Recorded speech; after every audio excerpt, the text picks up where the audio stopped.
Hi, everyone. Welcome back to the Resilient Virtual Book Tour. I'm super excited to have a very special guest with me today, Jewel Burks Solomon. Jewel is the head of Google for Startups in the US. In this role, Jewel works to level the playing field for underrepresented startup founders and communities by connecting them with the best of Google products, people, and platforms. In addition to this role, Jewel also serves as a managing partner at Collab Capital, an alternative investment fund she launched to close the funding gap for Black entrepreneurs. Jewel's work and mission is about creating more access to the technology innovation ecosystem. Welcome our next guest, Jewel. Hi. Hi. Welcome to the tour. I'm so excited. I was like, okay, I really want to get Jewel on the tour because you bring the perspective of not only founder, but founder turned investor, and also someone that has worked in the corporate landscape, which I would consider Google like the corporate landscape now, although they started from a startup. Very corporate. Yes, it's like very innovative technology, but corporate. And so you've been across every landscape and can speak to audiences that really no one else who I brought on to date can do. And so super excited to have you as a guest and for saying yes as well.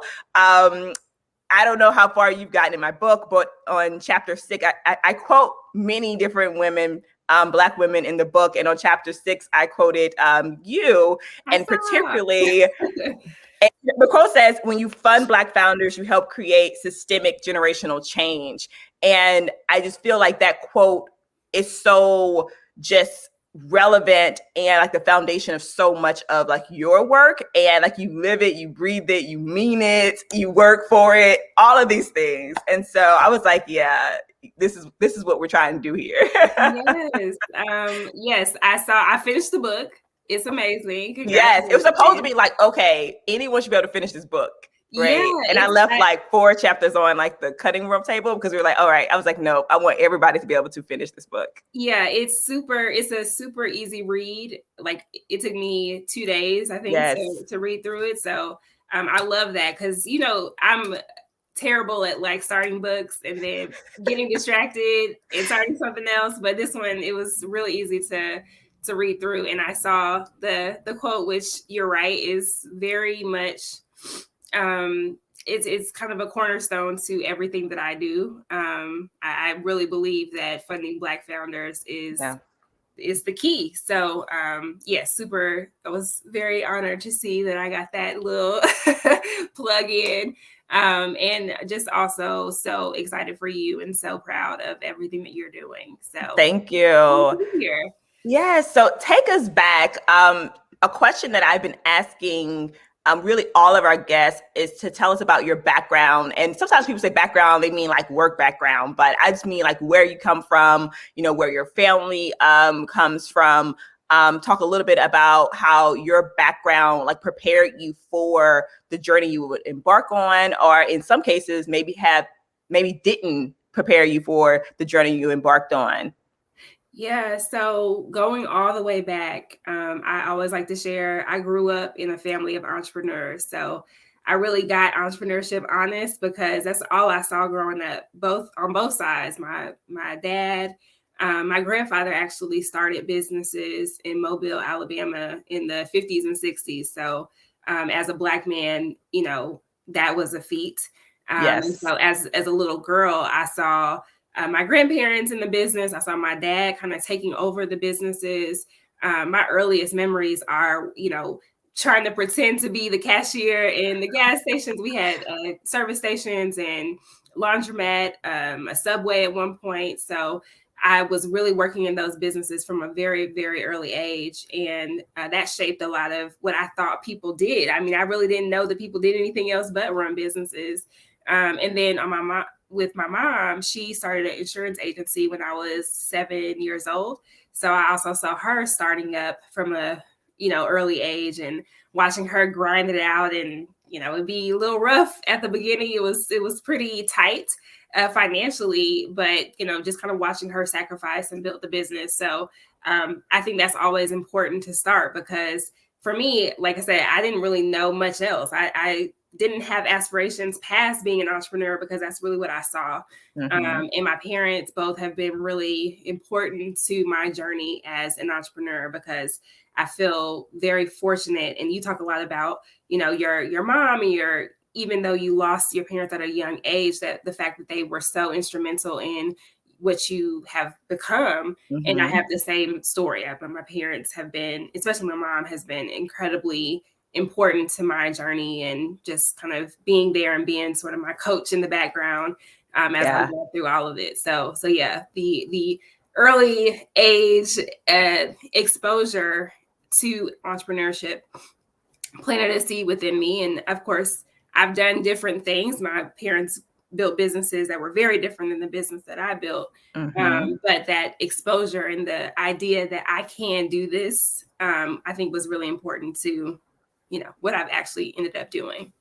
Absolutely. And so you are a graduate of Howard University. Was that environment where you were exposed to tech, or how did you get exposed to the tech ecosystem as a whole? Yeah, so I guess, yes, the answer is I can credit Howard for being that bridge for me because when I got to Howard, I was in the School of Business, and the School of Business at that time, at least, was very adamant about students going to Wall Street. We were like little soldiers. We had to wear suits on Tuesdays and Thursdays. And then most people would like fly up to New York for interviews with the banks. And so I was on that same trajectory. My freshman year, I interned at Goldman Sachs. I definitely thought, I'm going to go and be a trader on Wall Street. And like, that was the thought. But my timing was not so great because this was 2008. And and I had to think about, okay, well, the market is crashing. Do I want to be there? So I actually interned summer of 2008, and then fall is when things really just went crazy. So when I got back to school, I was like, okay, well, maybe I need to look at other options. And so I ended up interning or interviewing with Google, and because they were on campus, and so just was curious about the business. I didn't really know too much about technology industry at that time, but when I met the recruiter and got to get to know what types of things that they were doing, I was like, oh, this is fascinating. So went out the summer after my sophomore year and just completely fell in love with what was happening and just the speed of everything, how well things worked at Google. I was like enamored by that. And so ended up actually graduating from school early because I wanted to get back to work sooner. So I ended up graduating after my junior year and going to work full time at Google in Mountain View. And that was my entry into the tech industry. So now you're in Mountain View, which is essentially a ground zero for tech, right? Yeah. How was that experience? Just being at the core of tech and literally like living it day in and day out at Google.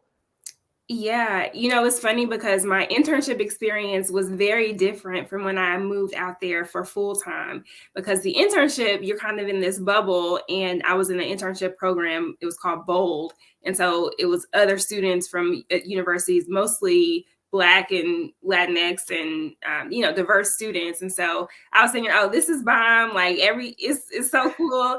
And then when I come back for full time, I'm like, wait a minute, where did everybody go? It was not the same. So at first it was kind of a culture shock, coming from Howard, where for the last 3 years, I've been in a situation where I didn't even have to think about being Black because everybody, is coming from different places, but pretty much all of us are Black. And so the focus was more so on, the grades or the internships or, the personalities. It wasn't as much on the color. Right. But then when I got back out there and I realized like, oh, it's me. Oh, okay. Right. It's you. That was definitely an adjustment to make. And then, it was not just being one of very few Black folks. It was also a culture shock from the perspective of, most of the people I worked with came from rich families, and the conversations were totally different. Even something as small as like I had never heard of quinoa when I started working at Google. I didn't even know how to say it, and so it's things like that where it's like, oh, these were adjustments that I didn't anticipate, and I think the exposure was great, but for me it was definitely kind of like fish out of water. But what I learned quickly is that I was deserving of being in that situation. And I had to flip myself out of like, oh my God, what am I doing here? Or that kind of imposter syndrome. And realize that like I'm just as smart as everybody else that's here. You know, I'm still able to kill it in my job. And so yeah, that was my experience kind of starting out there. I was there for about 2 years, and then I was kind of homesick to the point where I was like, okay, this is cool. Like I got my experience. I'm ready to go back to be closer to family. So I did end up leaving after a couple years. But for me, those 2 years were important because one, they gave me that confidence of like, okay, I can compete with the best of them as far as this industry is concerned. And then I also got this spark around the fact that I was working with people one day, and then you know, they would leave Google and go and start something. And then I'd reach out to them months later, and I'd be like, okay, well, that person, I mean, they were cool, but they weren't like a genius. So if they can do it, I can do it. And so I definitely got this idea that at some point I would want to start a tech company. And I had some confidence that I could do it, given just the exposure to the types of people that were going and starting stuff. So and you were returning back to your roots, right? That entrepreneurial, you know, start something, build something from the ground up roots, which was already kind of ingrained in you. Exactly. Yep. So it was, I think, you know, the marriage of what my upbringing was around entrepreneurship, and then seeing what it meant to start a company from just an idea and use technology as the catalyst.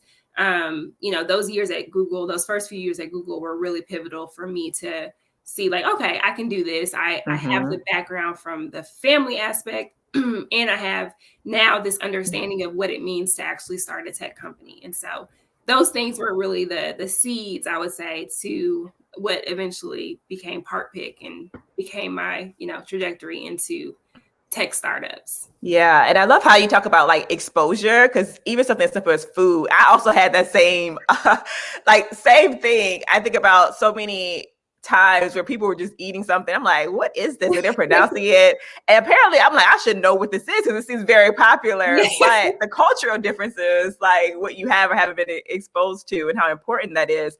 I always, a friend of mine, we talk about things that we may have done different along the way. And one of the things that we talk about is we wish we actually would have went into an agency, like a large agency when we first started our agencies, which was my first company, to just learn the mechanics of how these larger companies and corporations do it. And even though we're like, we consider ourselves like serial entrepreneurs, we don't try to pass that on like one-to-one to everyone else because you know, it's like, oh, everybody wants to be an entrepreneur. And I was interviewing my friend Phil, and he was like, let's talk about everybody doesn't want to be an entrepreneur. Some people actually want to go down the corporate route.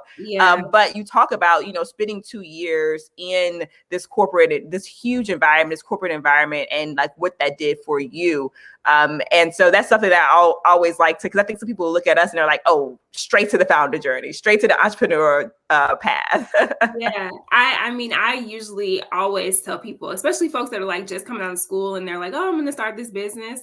I think, you know, in circumstances like yours, where it works and you were able to quickly, you know, get into your business and just run for it, then go for it. But for me, the important part was being able to learn on someone else's dime and make mistakes on someone else's dime first and get some skills built up. You know, I was in sales initially. And I think back to my job was to make 100 calls a day. Yeah. And for me, that was so important for me at that time in my life because I'm not like, very outgoing person, and it bust me out of this shell that I had, where I had to get comfortable getting on the phone and talking to people and making a pitch. And at Yeah. the time I thought this is the worst job ever. But later, a couple years later, when I was pitching investors, I was like, oh, that was really useful experience. Or even when I was running sales process, oh, now I know how to build a funnel and like vet leads and do all these different things I would not have known had I not had that first job. And so I do try to, coach on whatever it is that you're doing now, even if you have aspirations as an entrepreneur, learn as much as you can, get as many skill sets as you can today, and then you can apply those to your business later on. Absolutely. And even though I was able to do it without that, I wish I would have been able to learn on somebody else's dime. So I learned that after the fact that is a possibility and a pathway. And it just tells you like the power of HBCUs, because I went to LSU and Google, like they were sending us they weren't bringing these internships and these opportunities into our preview. And thus, we didn't know they existed until almost really after I was exposed to it after college. So yes, it just tells you the intentionality of HBCUs to place their students in position to work in these environments that we generally, from our backgrounds and communities, hadn't been exposed to. So I love that. So now you're a founder. You start a company, Pick. How was that journey? Like starting up, synthesizing on idea to product, and then ultimately exit. But we'd love to talk about the beginnings of starting your startup. Yeah. So I actually, when I left Google, I took another job. So I worked at another. This time I was there for a little over a year, where I got the idea for Pick. So the company was called McMaster-Carr, and it's an industrial distributor, which was a totally, like, probably the most that I ever picked from Google, because they were very old school, not really into technology at all. But I take that experience also as a blessing, because I wouldn't have had the idea had I been there really at the center of the problem that I ultimately now to solve with the business. So it was my experience sitting in my desk, and I was managing the call center. So I got all these, my job was to field customer complaints pretty much from people that had maybe talked to someone on my team and then not gotten the right product and called back and had lots of time they were free. So mostly I got you that every day. And that's a great pressure point for figure out a better solution. So because of that experience, I thought, okay, these customers are not finding the right products. We're having to deal on the back end. Then we have to find the right thing and ship it out to them. So what would be for this process to run? And that scenario is really what gave way to this idea that I had, which is, how could you take a picture, or could you take a picture of a part and use that as the catalyst for the search? And that was the idea. Super simple. Named it Pick, kept it real easy. And I just became obsessed with this idea. And I also had a personal tie to it. My grandfather, who we have a family farm, and he had a tractor breakdown in the middle of his harvest, couldn't find a part for it, called me because I was working at a parts company at the time. And I couldn't find it either. So I was like, dang, the customers are having this problem. Now I'm experiencing it by way of my grandfather. So there has to be a better way. And so that was really kind of the genesis for me starting the business. And then I just started doing a ton of research. I started figuring out, how does computer vision technology work? At that time, I didn't really know what that meant. I had had some exposure to it, but not a ton. But I just went deep into researching it, trying to figure out if there was anything already on the market that was similar. Saw nothing, and then started to think about, okay, who can help me with this? Because as smart as I think I am, I'm not smart enough to build new algorithms and technology around it. Right. So started to kind of try to put the team together and reach out to different people. And that's really kind of how we started. And that was 2012, going into 2013. And, I gave myself 6 months to save up enough money in my job to float me for the next year.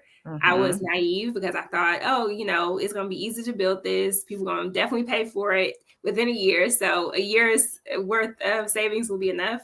I was wrong. It definitely took us 2 years to get to a point where people would buy it, or, it was developed enough for people to buy. So yeah, that was the beginning. And then, went all in, quit my job, moved to New York and did an accelerator, which you talked about accelerators in your book. And I didn't have the best experience with the accelerator. Yeah, it's always a hit or miss. Like, I feel that you just never know. You have to like really vet. I feel like now there's even more accelerators and, programs that you can go into. Yeah.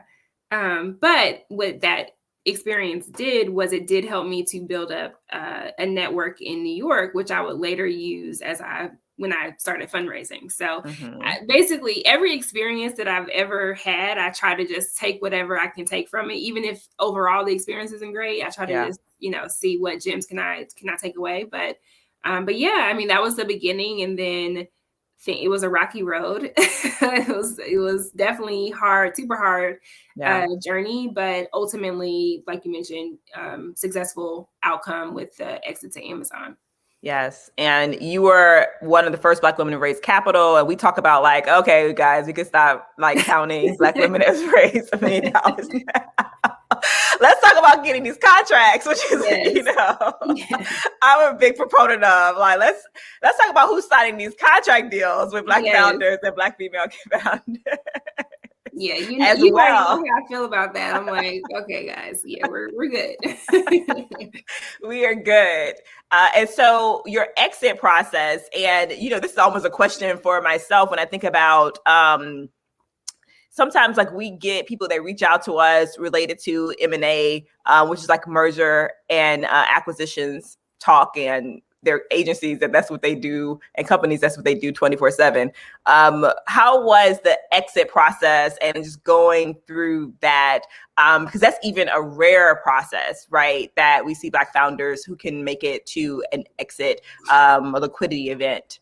Yeah, man, that process was tough, to say the least. It was really, really hard for a number of reasons. Probably the biggest reason is because I wasn't really ready to sell the business. I was still very early, only, a little over 4 years into the process of building. And, I think you're probably at year 5 at this point. And you probably only really hit your stride, around year 4. And so for me, it was like, dang, I'm almost there. Like I'm right here at this point where, customer contracts are coming in, like we're scaling, like things are really working.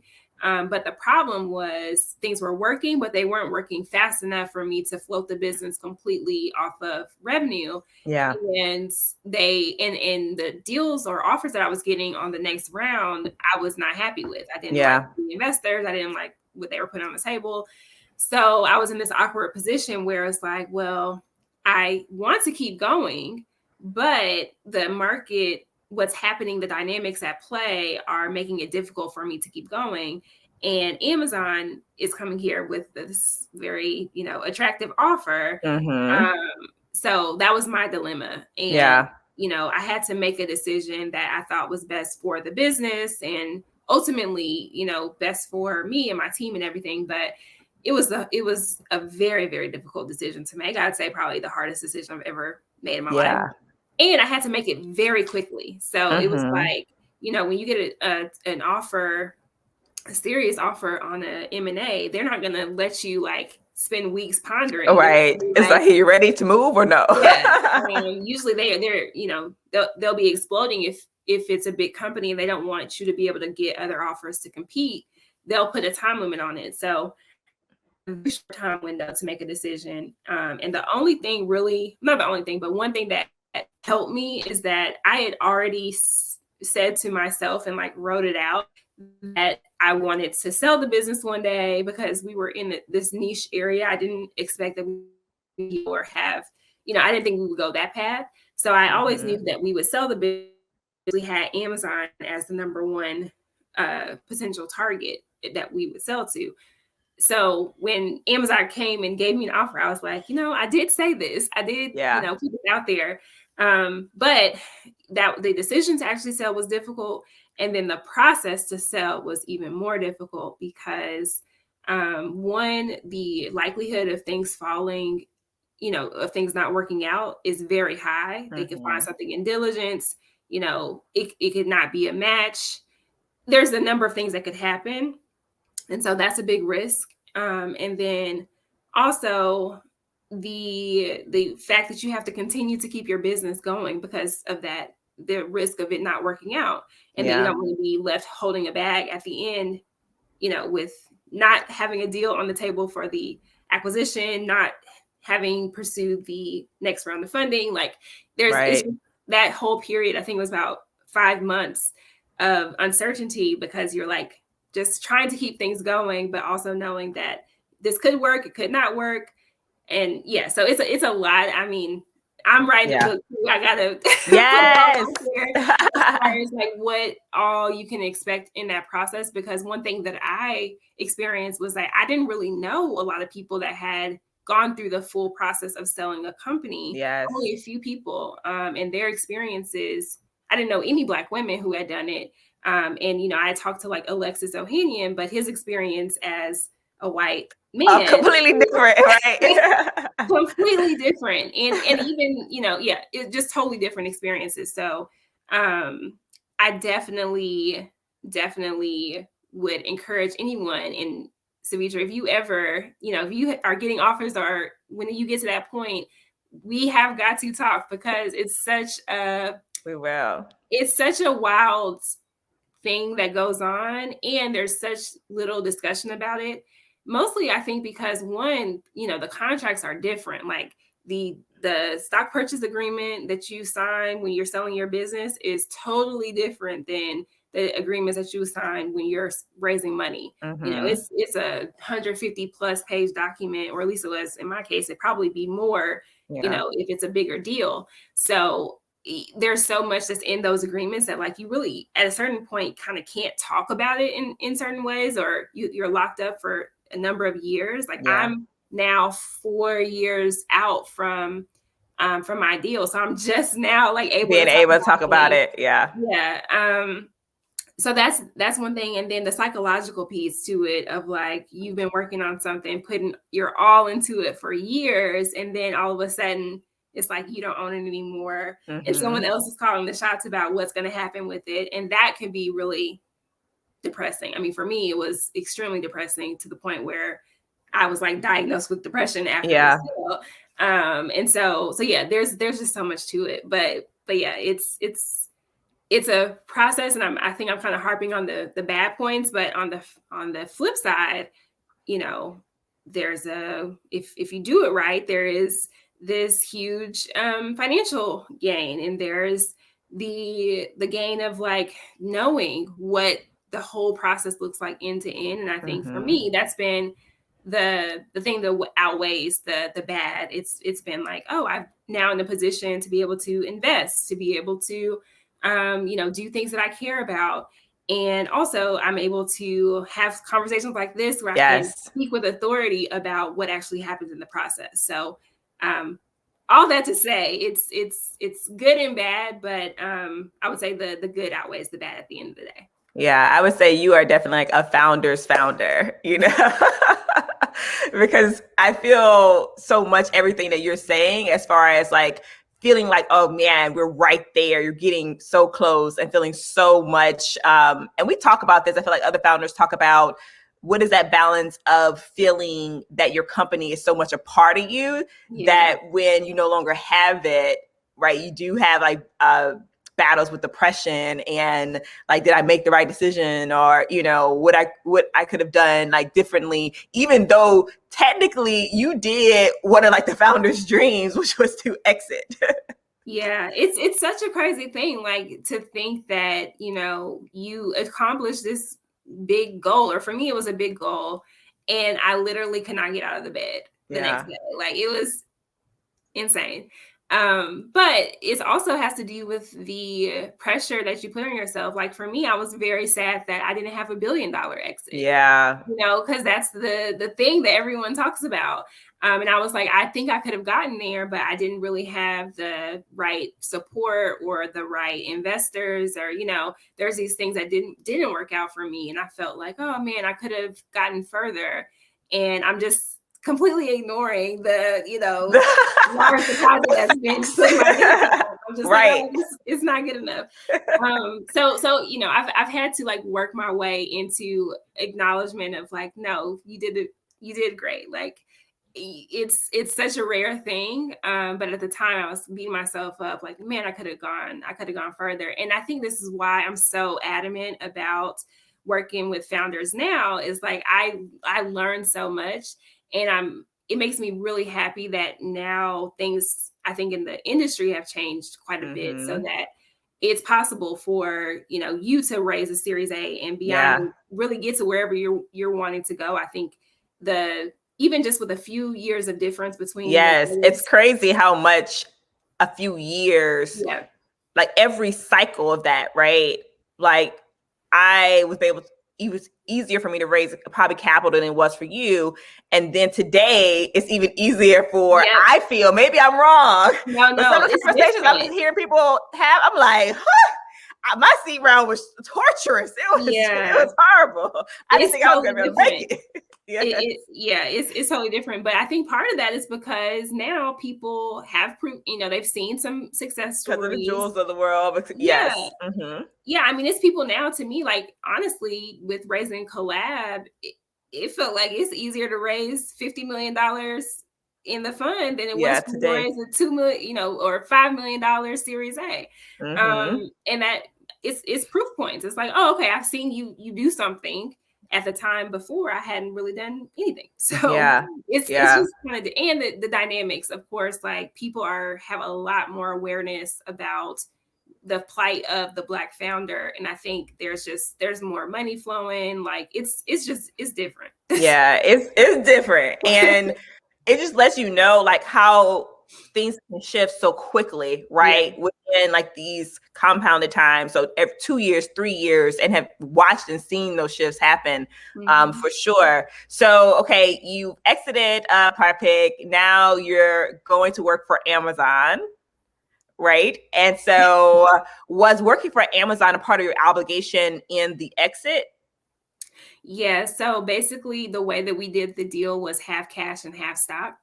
So the cash we got up front, except for one word to look out for, is indemnification. And so that was basically a holdback of, I can't remember the percentage, but it was a significant percentage of the cash in the case that there was something to go wrong. Like if, let's just say we got sued by a customer or something, they would keep that cash to pay for that lawsuit in the case that it happened. So we didn't get the second kind of tranche of cash until 18 months after the deal closed. And then stock, which that was the smartest thing I did, was to do the deal half cash, half stock, because even though I didn't sell the company for what I wanted to sell it for, now, because Amazon stock, I've actually exceeded the amount that I initially wanted for the business. So that was I don't know. Yeah, I would say I was pretty smart in negotiating that way. And actually, the crazy thing is, I probably now would have done, I mean, knowing what I know now, of course, I would have done, 20% cash. Right. You were like, take even more stock. But those are the types of things that, like, there was a specific reason that we did it that way, because it had to do with the amount that we needed to pay back investors and, like, just controls that I wanted to have in place. But those are the types of things that, like, I could tell someone now, but nobody could really tell me about, this is how you should think about negotiating it. So that was something. But the time at Amazon, this is the thing that I didn't do.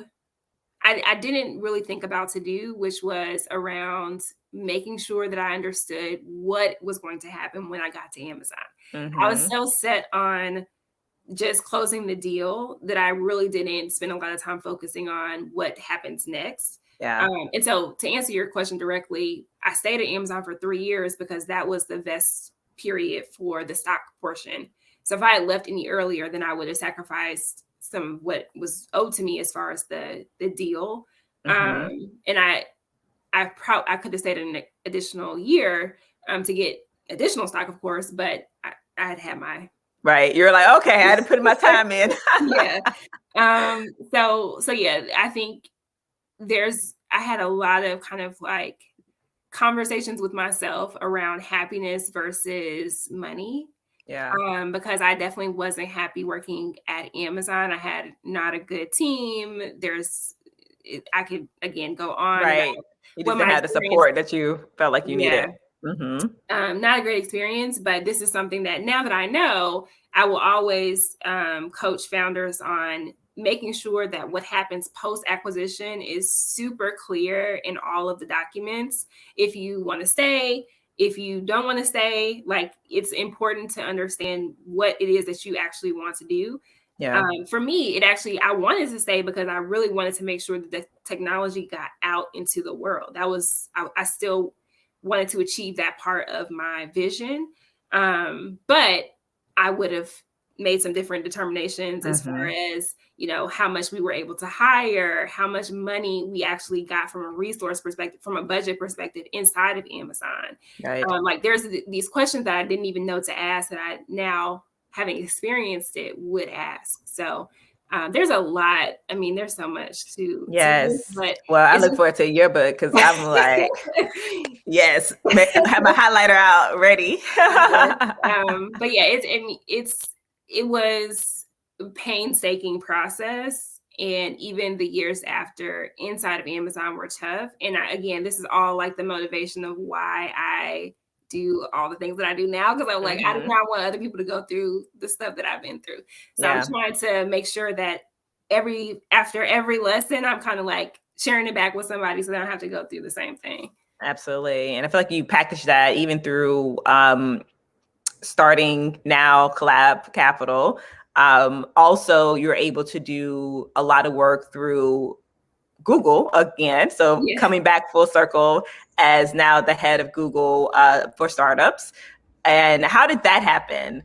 So let's start with Google for startups, and then I want to talk about Collab Capital and like all the work you're doing there. Yeah, so Google for Startups, it's a weird story. I actually just went to visit or have lunch with somebody at the Google office summer of 2019. Somewhere around there. And I ran into a woman who worked on the Google for Startups team who I knew she'd been at Google for 10 years. So I knew her from before. Mm-hmm. And we were just catching up, and she was saying like, oh, I'm planning a trip for our VP of marketing to come to Atlanta. I really want her to see the startup scene in Atlanta. I know that you are like super involved, so would love to get your thoughts and just for you to look at the agenda, make sure that we're taking her to the right places, da da da. So I just was like, oh yeah, sure, of course. I started putting my 2 cents into where she should go, who she should talk to, Yes. and all this. And then she just casually slid it in. Oh, and you should talk to her. Like she's going to be hiring for a role, and she's looking at Atlanta potentially for the person to sit in Atlanta and everything. And I was like, okay, yeah, sure. Mind So you, I just want to say that Jewel is so genuinely just helpful, like just so genuinely helpful. Even when I was introduced to you, you were like, "Yeah, let's jump on a call and let me see how I can help you or like give you advice." And she just was so genuine about it and so just thoughtful and wanting to help. So I just wanted to just say that because not everyone has been like that along the way. And I feel like you are so intentional about just doing that and like really trying to help people and continue to create the ecosystem, yeah. right? So yes, continue. I just wanted to just say that. Thank you for saying that. I mean, I try, I do, but in this case, it was very innocent. It was just like, oh yeah, for sure. And then she kind of slid it in there, like, oh, and you should meet with her, for lunch. And so ended up meeting with her for lunch, and then that was I didn't know it, but it was kind of like an interview. Yeah. Honestly, I had planned on taking a break. So I really was like having my struggles at Amazon. I was counting, literally had a countdown on my phone, on my computer to 3 years, like, because I was ready to get out. And I really had a desire to take like some time off. Yeah. I was already planning on collab, like we'd already started working on putting together the fund, but in my mind, I was going to take some time off. But that didn't work out. I had this conversation with the VP at Google, and she told me about the role, and I was like, dang, this is literally what I do. Because the description was you would help underrepresented startup founders and like build programs and really bring the best of Google to these founders. And I was like, yeah, this is my job. Like, this is for me. So ended up actually going through the interview process and getting the role. And then, of course, the break that I expected to take, I was hoping to take at least like a few months, maybe even a year. Yeah. And it ended up being a week between Yes. I left Amazon and no gap year for you. nothing. But I was very excited about the prospect of doing the work that I do with the backing of Google, because, I care, like, I really, really care about making sure that one founder, Black founders in particular, can go further than I went. Like, this is a big, it's kind of like it's like, what do they call it? Something on my shoulder. What do they call it? Like you have like a chip on your shoulder? Exactly. Yeah. Yes. A chip on my shoulder about what I could have done. And so I'm like, I need to take everything that I didn't get a chance. Like, I never got a chance to see what the process from 1 million to 10 million looks like, but I think I could have gotten there. Like, I knew. Oh yeah, definitely. So, but now you can help so many other people get there. Exactly. So that's really been like my big thing. And I was like, okay, well, if I can get Google to be my money partner as I'm going through this process, like, or, not saying that, but just really leveraging help to get to founders that look like us, right? Exactly. So yeah, that's really been my work. And, I set up a program for, we've started with Atlanta, like kind of building out a model for what does it look like for us to go deep in a city where there are a ton of founders, but not maybe a ton of resources. And so build up a program. And then with everything that happened last year, I was able to make a case for us to do what we call the Black Founders Fund. So deployed $5 million in non-dilutive resources or non-dilutive cash, and then paired that with $5 million in cloud credits, $5 million in ad credits. So kind of put together, which is amazing for businesses, and then kind of hopefully do it again. So yeah, that's been my experience at Google. It's been interesting to be, mostly I've been in the role as we've been in the pandemic. So it's like that's true. 2020, as well as raising your fund, right, for Collab Capital. And I love the fact that you wrote a Medium article about this idea of having, like, balancing almost all of your career, like 2 jobs, because that's what you had to do. So I want to talk about that a little bit, but want to talk about Collab Capital, and you call it an alternative fund. And so what do you mean by that? Yes. So what it means is right now, current venture funds are focused on unicorns. The outcomes for venture funds are very binary. It's either you have an outsized exit, you are able to return the fund, as they say, or you don't, like you just go to zero and no one cares about you. So that's pretty much what venture capitalists are. The model is based on. It's kind of like win or lose. There's really no in between.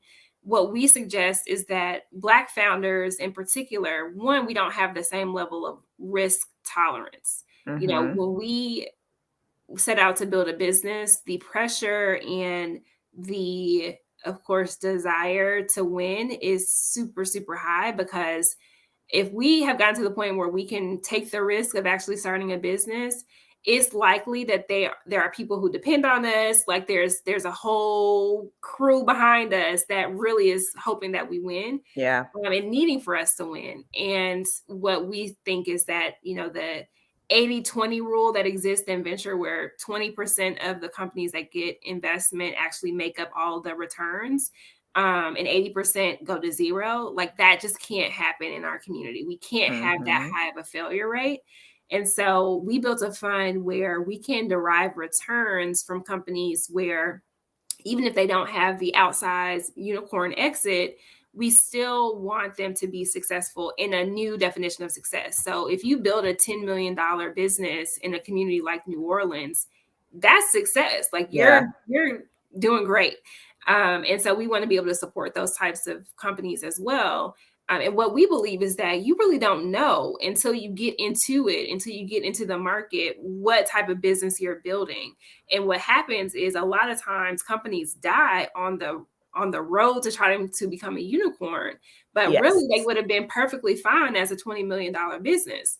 And so what we're looking for is, okay, let's watch the data. Let's watch what's happening in the market. Let's watch, how people are adopting the technology, whatever you're building, and make the right determination of what path you actually should be going on. So if you're seeing crazy growth and it's really working out, then sure, let's push more money, use more capital, and blow it out. But if you're not, that's okay. If you're growing 20% year over year, that's still a great business. Still a great business, but that means we shouldn't be pumping more venture capital into it and making something try to be a unicorn that's really not.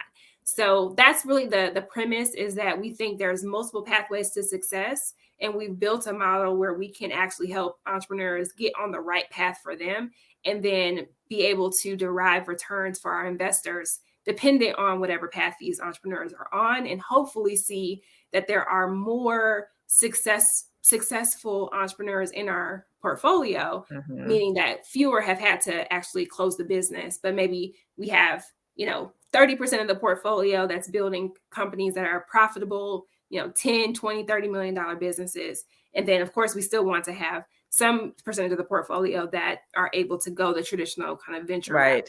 Yeah.